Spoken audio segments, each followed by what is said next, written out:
We begin with Iran's final report, though, on the downing of Flight 752 last year. It's blaming human error, saying its military thought the plane was a hostile target. All 176 people on board were killed in that crash, including 55 Canadian citizens, 30 permanent residents, and dozens of others bound for Canada. Omar Alghabra is the Minister of Transport. Hi, Minister. Good to see you, and thank you very much for making time for us this evening. Thank you for your time, Vashi. Minister Alghabra, this is Iran's final report on Flight 752, and it faults human error for the crash. Do you believe them? First, let me take a second or a moment to express how difficult this day is for the families. I read the report, and I couldn't but think of how they're feeling as they are reading this report. This report, the coming out of this report is a very painful moment for the families, and my heart and my thought are with them today. Vashi, this report, unfortunately, is incomplete. It misses the point. There are a lot of unanswered questions remain unanswered, and it is frustrating for the families, and it's frustrating for all of us. And as Canada, as the Prime Minister has said, we continue and we will continue to be on the side of the families. We will continue to pursue transparency, justice, and accountability. I take your point that the report is incomplete, but on the central assertion that it makes that this was human error, do you believe the Iranians? The report does not actually explain how and why, first, the airspace remained open, why the plane was allowed to take off, why the military shot the plane. It does not answer these questions. It talks about how it happened, but it really doesn't answer the questions why it happened and other factors that came into the decision. So no, there are still unanswered questions. So that leads me to a point that you made and questions that I know family members we've heard from have, and that is, what is your government's next move? If, in fact, this report is incomplete and it is Iran's, as they say, final word on it, what specifically will your government do next to search for that accountability, to gain that accountability for the family members?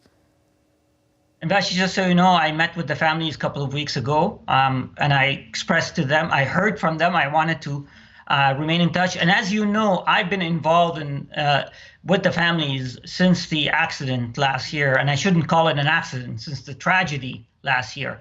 And I've been always working with them on reassuring them that Canada will remain firm in asking for transparency, accountability, and justice. And to your question, we will respond to this report. We will offer a response. I know tomorrow the Transportation Safety Board is offering its own response. We will be issuing also a forensic report. We will build on what Ralph Goodale's report had done that posed a lot of the questions. And we will talk to our international partners through the International Coordination Group and other allies. And all options remain on the table, Vashi. I guess what I'm looking for is, and I do take your point, I remember interviewing you right in the days and the weeks following that. I know that you've been involved in the file for a long time. And so I know you've heard from family members in the same way we have, who have said for the past 14 and 15 months, they've told the government this report would not provide any of the answers Iran was promising. And so they have some very specific asks. First of all, that you go through the UN, either the Security Council or the ICAO, and you formally condemn what Iran has done here. Why has your government not done that yet? Vashi, we believe that the most effective way to get to the bottom of this, to get to the truth, to get to justice, is we do it through multilateral organizations, through international institutions, and we will continue to pursue that. What we had to do is wait for the report. First, we've been, as you know, we haven't been inactive. The Prime Minister asked Ralph Goodale to work with the families, to work with experts on putting together a report that contains a lot of the questions, by the way, that have not been answered to date. We have been working with ICAO. I spoke at ICAO a few weeks ago where I spent my entire speech focused on PS752. We've been working with the International Coordination Group, so we have not been idle. We wanted to see Iran's report so we can respond to it, and then we can work with our allies on the next steps. I remember, though, talking to the then Minister of Foreign Affairs, François-Philippe Champagne, a few months ago, who said he did not trust the conclusion that Iran had already put out there that it was human error. He did not trust that Iran's investigation into this would be conducted to the degree that it should be.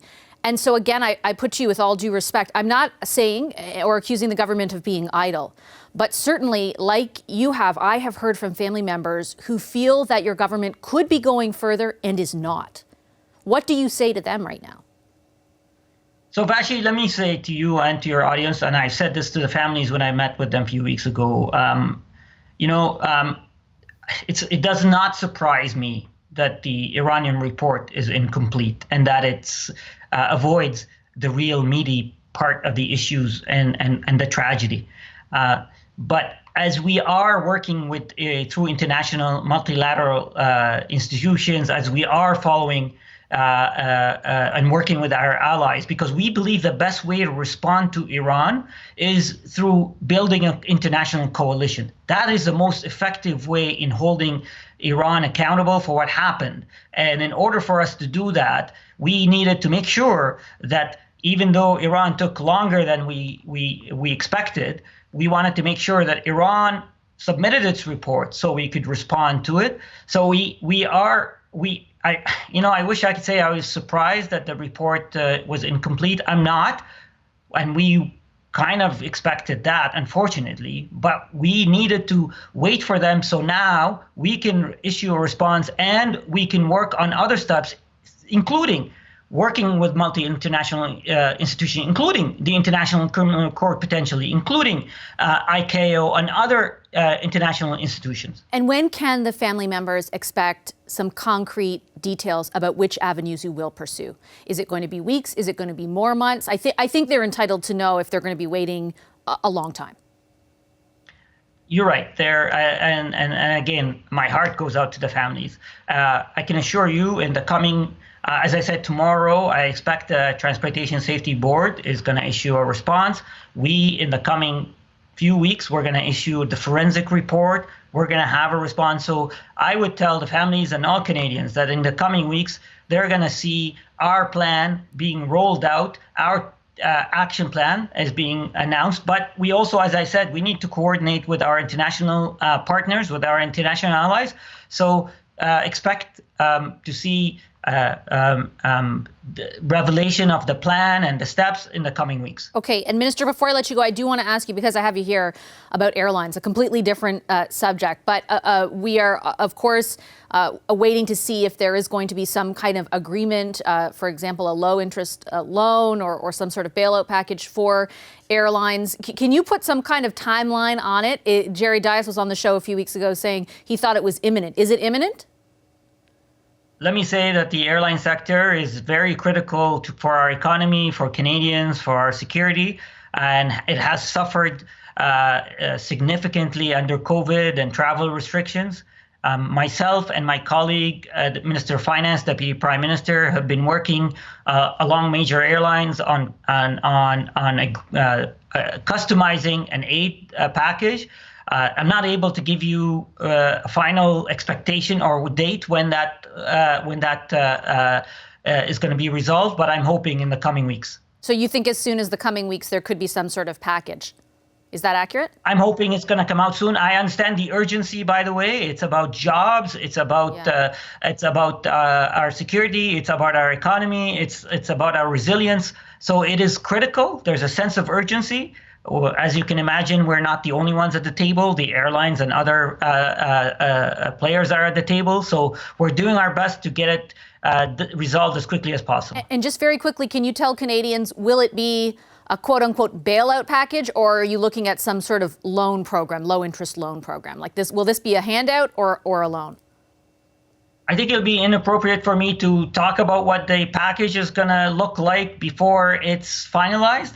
But the one thing I want to say, we are not forgotten about refunds for passengers. It's part of the conversations. We have not forgotten about regional routes. We have not forgotten about travel agents. So all of those factors are included in the discussions. Okay, thank you, Minister. I appreciate your time as always.